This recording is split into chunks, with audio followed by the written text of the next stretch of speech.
છેલ્લા કેટલાક દિવસોથી પુતિન પોતાની દરેક હરકતોથી ટ્રમ્પને ચીડવે છે. પુતિને યુક્રેન યુદ્ધ પર ટ્રમ્પ સાથે કોઈપણ ડીલનો સ્પષ્ટ ઇનકાર કર્યો.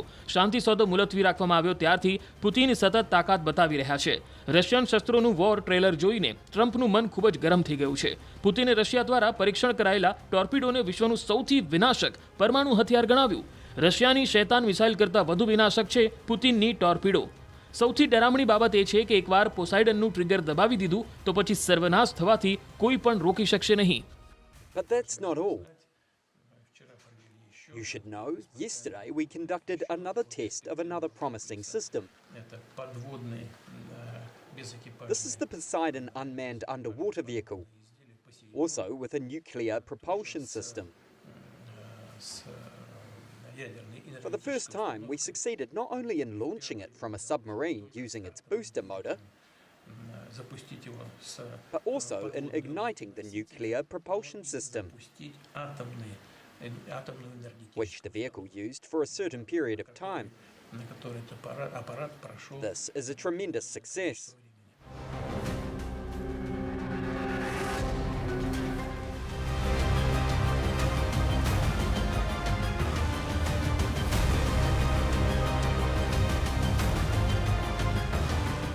પુતિને પરમાણુ સંચાલિત ટોર્પિડો પોસાઇડનનું સફળ પરીક્ષણ કર્યું છે. તે હથિયાર ટોર્પિડો અને અંડરવોટર ડ્રોનનું અનોખું ઉદાહરણ છે. તેની રેન્જ લગભગ 10,000 કિલોમીટર છે અને તે 185 કિલોમીટર પ્રતિ કલાકની ઝડપે દુશ્મન પર હુમલો કરે છે. પોસાઇડન લગભગ 20 મીટર લાંબો અને 1.8 મીટર વ્યાસ અને 100 ટન વજન ધરાવે છે. તેમાં 2 મેગાટનનું વોરહેડ હોઈ શકે છે. તેની શક્તિ એટલી વધારે છે કે તેના વિસ્ફોટથી રેડિયોએક્ટિવ તરંગો બની શકે છે, જેથી દરિયાકાંઠાના શહેરો રહેવાલાયક નહીં રહે. પુતિને કહ્યું કે પહેલીવાર આ હથિયાર સબમરીનથી લોન્ચ કરવામાં આવ્યું. પુતિને દાવો કર્યો છે કે રશિયાની સૌથી વિસ્ફોટક મિસાઇલ સરમત SSX-29, જેને નાટો દળ શૈતાનનું નામ આપે છે, તેનાથી પણ ટોર્પિડો પોસીડન વધુ વિનાશકારી છે. Мощность Посейдона значительно превышает мощность даже самой нашей перспективной ракеты межконтинентальной дальности «Сармат». Такой в мире нет, как «Сармат».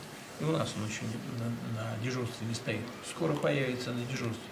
Но «Посейдон» значительно превышает «Сармат» по мощности. И кроме того, по скоростям и по глубинам движения этого беспилотного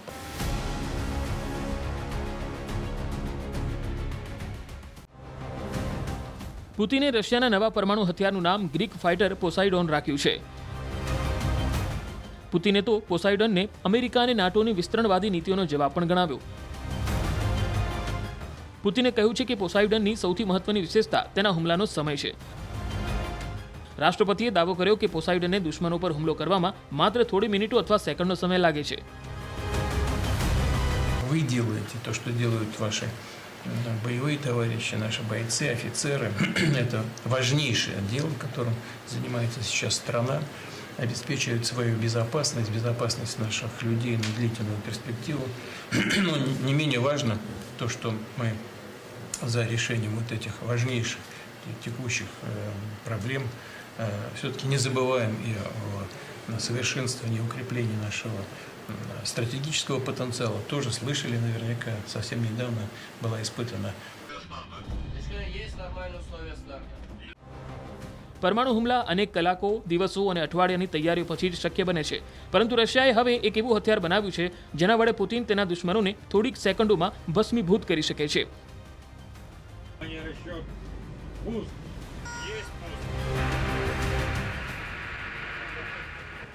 પુતિનના નવીનતમ પરમાણુ શિકારી કેટલી હદ સુધી બરબાદી મચાવી શકે છે તે જાણીને આત્મા ધ્રુજી ઉઠે છે.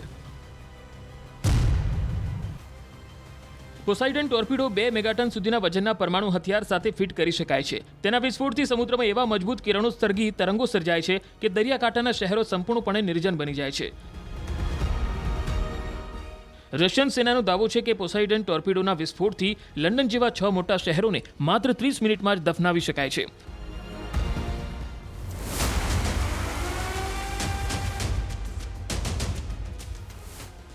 આકાશ અને સમુદ્રમાં પરમાણુ શસ્ત્રોનું પરીક્ષણ કરી ચૂકેલા પુતિન હજુ અટકવાના મૂડમાં નથી. પુતિને હવે પોતાનું ધ્યાન નાટો અને યુરોપના દેશો પર કેન્દ્રિત કર્યું છે. જેની સાથે સીધા યુદ્ધમાં પરમાણુ અથડામણ નિશ્ચિત છે. એટલે જ પુતિન પોતાની પરમાણુ ક્ષમતા બમણી કરી રહ્યા છે. આ જોઈને રાષ્ટ્રપતિ ટ્રમ્પ પણ એક્શનમાં આવ્યા. ટ્રમ્પે પુતિનને જડબાતોડ જવાબ આપ્યો છે અને જાહેરાત કરી છે કે અમેરિકા 30 વર્ષ પછી જીવંત પરમાણુ બોમ્બ સક્રિય કરવા જઈ રહ્યું છે.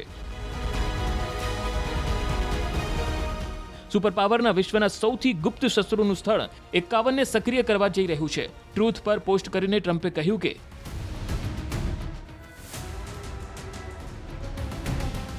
અમેરિકા પાસે અન્ય કોઈ પણ દેશ કરતાં વધુ પરમાણુ શસ્ત્રો છે. રશિયા બીજા સ્થાને છે અને ચીન ત્રીજા સ્થાને છે.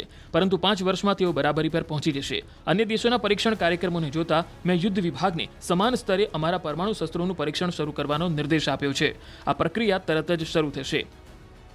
અમેરિકાએ છેલ્લે 1992માં સંપૂર્ણ પરમાણુ પરીક્ષણ કર્યું હતું. ત્યારથી યુએસએ પરમાણુ વિસ્ફોટોને બદલે કોમ્પ્યુટર સિમ્યુલેશન અને મર્યાદિત સબ ક્રિટિકલ પરીક્ષણોનો ઉપયોગ કરીને શસ્ત્રોનું પરીક્ષણ કરવાનું ચાલુ રાખ્યું. પરંતુ હવે ટ્રમ્પે પરમાણુ બોમ્બ બનાવવા અને પરીક્ષણ કરવાનો આદેશ આપ્યો છે. ધ હિલ્સ અનુસાર ટ્રમ્પે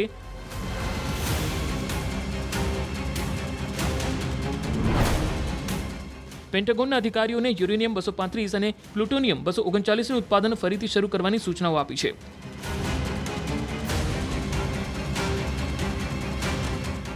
નાગાસાકી એટોમિક ઇન્સ્ટિટ્યુશન અનુસાર અમેરિકામાં લગભગ 460 ટન સમૃદ્ધ યુરેનિયમ છે. આટલા યુરેનિયમમાંથી અમેરિકા ઓછામાં ઓછા 16,000 પરમાણુ હથિયારો તૈયાર કરી શકે છે. એવી જ રીતે અમેરિકા પાસે 68 ટન જેટલું પ્લુટોનિયમ છે, જેના કારણે ઓછામાં ઓછા 5,000 પરમાણુ હથિયાર તૈયાર કરી શકાય છે. જો આ બંનેને જોડવામાં આવે તો અમેરિકાના એટમ બોમ્બની સંખ્યા 20,000ને પાર થઈ જશે. મતલબ કે એક જ ઝાટકે અમેરિકા રશિયા કરતાં 5 ગણી વધુ પરમાણુ શક્તિ બની શકે છે.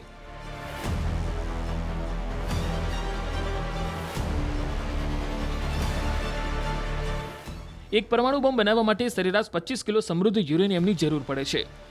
એક્સિયોસના જણાવ્યા અનુસાર પેન્ટાગોન યુરેનિયમથી પરમાણુ હથિયારો બને તેટલી વહેલી તકે તૈયાર કરવાનો પ્રયાસ કરી રહ્યું છે, જેથી પુતિન પરમાણુ હથિયારોની રેસમાં પાછળ રહી શકે. જોકે રાષ્ટ્રપતિ ટ્રમ્પ પરમાણુ સ્પર્ધામાં એકલા છે, જ્યારે પુતિન પાસે શી જિનપિંગ અને કિમ જોંગ જેવા શક્તિશાળી સર્વોચ્ચ નેતાઓ છે.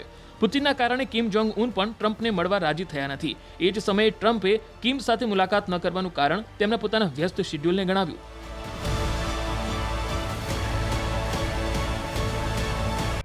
Did you ever get through to Kim Jong-un about setting up a meeting? Does he have a phone? We never were able to talk because I was so busy. And really, this is why we came. I think it would have been maybe disrespectful to the importance of this meeting if we did that. So I'd come back with respect to Kim Jong-un. I'd come back. It would.